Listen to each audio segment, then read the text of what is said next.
players are going to be experiencing that with Arnaud. So at the same time, we're also introducing the Assassins to the fans in a new light, because Assassin's Creed Unity, because it is the first truly next-gen iteration, completely next-gen iteration of the franchise, we really wanted to take this opportunity to sort of start with a new beginning. Not that we're, erasing everything that happened, not at all. Assassin's Creed is always canon, but, the franchise has started back in 2007, and it's very narrative heavy. And typically, it's always good at one point to sort of start anew, not only for new fans, but even for the long-running fans. And Assassin's Creed Unity is a new beginning, and Arnaud will sort of reflect that new beginning, because you will be discovering the Assassins and the Templars through his eyes. Excellent. So to that end then, another staple of the franchise has been the interaction with the Animus and the secondary story that's happening. Are you guys going to include any of that in Unity at all? Yeah, there's actually, where our present day narrative is completely new. I'm not going to go into any details about that, but I can tell you one thing. You will be the protagonist, not you as a Abstergo employee. You, each player will be recognized as being the protagonist of this game. Okay, interesting. We'll have to see more, I guess. You're keeping your lips tightly sealed. There's been an emphasis on co-op, obviously with the demo you guys showed. I've a lot of people on Twitter were asking me earlier today to sort of, if you can get some clarification around that. Are you playing single player most of the time, and then the co-op stuff is within missions, like almost instant space within those missions? Exactly. It's all within one unified world, right? So the Paris is seamless. There's no loading, interiors, exteriors, undergrounds, and there's many different types of missions. You're playing, for example, Arnaud's DNA memory, is his sort of quest. This is Arnaud's redemption story, and it's a solo experience. Throughout the city, we have tons of side missions. This is something that we didn't really focus on Assassin's Creed before, and we're really doing for Unity. Unity is really about carving your own path through the city. That means, discovering your own unique missions. It's about exploring and discovering Paris. You have murder mysteries. You have... This is one, for instance. That's actually a murder mystery. And it comes up join mission. Exactly, and add it to quest log, so you can have multiple open quests. There's obviously systemic stuff happening, like systemic fights. I think there's one breaking out right there on the right. The crowd and aggressors fighting it out. But you have contracts. You have these treasure hunts through the city. Nostradamus, who used to live in Paris, she left these clues, and you can follow the clues to different monuments and get rewards. So the city is literally littered with all of these different quests. And then you have what we call Brotherhood missions. These are missions that Arnaud did for the Assassins with other Assassins. So you're doing these missions from 1 to 4 players. So you can join up with up to 3 friends. But from every player's perspective, they're actually playing Arnaud. It's sort of like Watch Dogs. Everybody's Aiden Pierce. However, what we are doing is that we're letting everybody customize Arnaud in a way where, for example, you get skill points in the game, and you can choose to spend those skill points and buy and upgrade skills.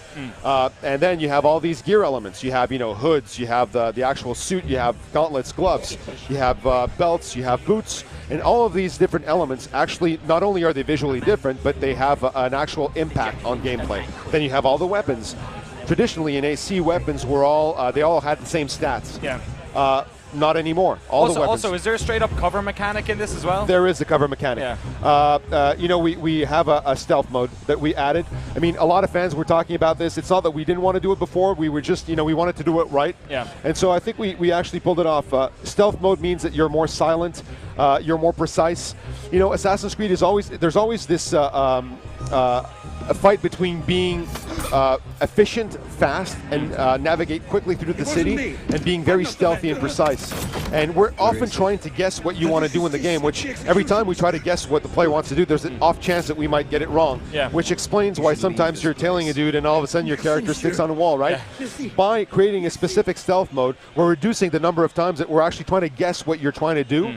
And that removes a lot of those frustrating elements. I want to talk a little bit about, in a second, just about the motion, because I'm seeing a lot of new types of animations and the way in which Arnaud is actually moving around the world. First of all, though, just to briefly you touched on the fact that every character is actually playing as Arnaud. So in the co-op stuff, you're not viewing a customizable character, as it were. You're actually just viewing a cipher of each one of Arnaud, is it? What we're doing is we're keeping Arnaud's unique gear. And just putting we have a database of assassins' heads, generic assassins' head, and we're just putting that head over the body of each individual Arno. Yeah. Because we really wanted to keep that individual gear, because that way people can tell you, like, where'd you get that cool suit? Oh, I completed this mission, and you do that, and then you can get that suit. We still wanted to showcase that. Like I said, I know there's a bit of a hubbub about the female protagonist stuff, but I guess, it's not that you're creating your own character. Exactly. It is that it's just a cipher for someone else. Exactly. Okay. Exactly. So yes, the actual movement, integral part of the Assassin's Creed franchise. You guys started off with the single-player demo. I want to say this one, right at the top of a building. And when you descend, the movements is quite different to what we're used to. Is there a mechanical reason for that, or is it just showing off the protagonist his own mentality about scaling walls? It's a little bit of both. Okay. We always try to get our protagonist's personality into his fight, his navigation, and Arno is a very very to the point, very sharp. His movements are more Krav Maga rather than Kung Fu, so very direct, very efficient. And his navigation style is really very efficient also. He doesn't wait for a haystack to do a leap of faith. He does what we call controlled descent. And it was reflected by those cool animations, but there's actually a mechanical element to it. You can either parkour by holding the trigger and holding, one button will have you parkour up. The other one, for example, the A button will have you parkour up, the B button will have you parkour down. You just hold it, and we'll be trying to figure out your most efficient parkour. So you're basically trying to make it so that you don't have to put haystacks in every single corner in Paris. Exactly. Okay, we're coming to the end of this demo. Can you just tell us a little bit about what's happening here?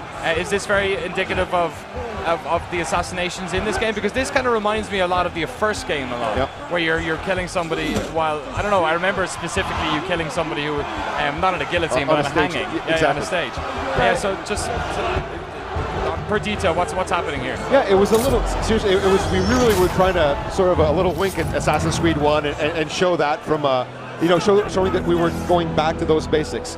Essentially, all the assassinations in Unity are in that spirit. Yeah. They are open-ended. So we talk a lot about the low-level core mechanics of the game. The navigation, the fight, and the stealth. But another thing that we really tackled in Unity is all the mid-level stuff. So how you apply those core mechanics contextually in the world. Okay. So the missions. And missions have evolved throughout the franchise, right? But we were essentially still operating on a basis formed in AC2, which was mission blocks. You had tails, you had eavesdrops, fight missions, all that stuff. What we decided to do with Unity was open it up more. So we have two large major types of mission. Yeah. The first are AMMs. They're adaptive mission mechanics. I'll give you an example for. So let's say your mission, your narrative mission, is to get to a secret hideout of some bad guys, right? And the way to do so is to tail an enemy. So traditionally, you would be tailing that enemy, and if he spots you, we desync. Yeah. And then you restart. Or if he gets too far away, you desync. Right. Now what we would do is essentially, if he spots you, he will bolt and start running. It becomes a chase. If you lose him, it becomes a locate.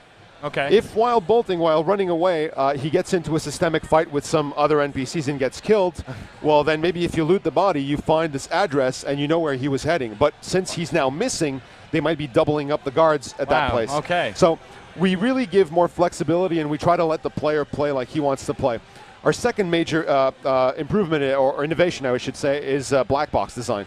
So our missions are now, our assassination missions are, and all the co-op missions are what we call black box missions, 360-degree missions. Okay. We show you a physical space. It might be an interior, but it could be an exterior. And we tell you, explore, find opportunities, and perform it the way you want to perform it. So you can replay it different ways.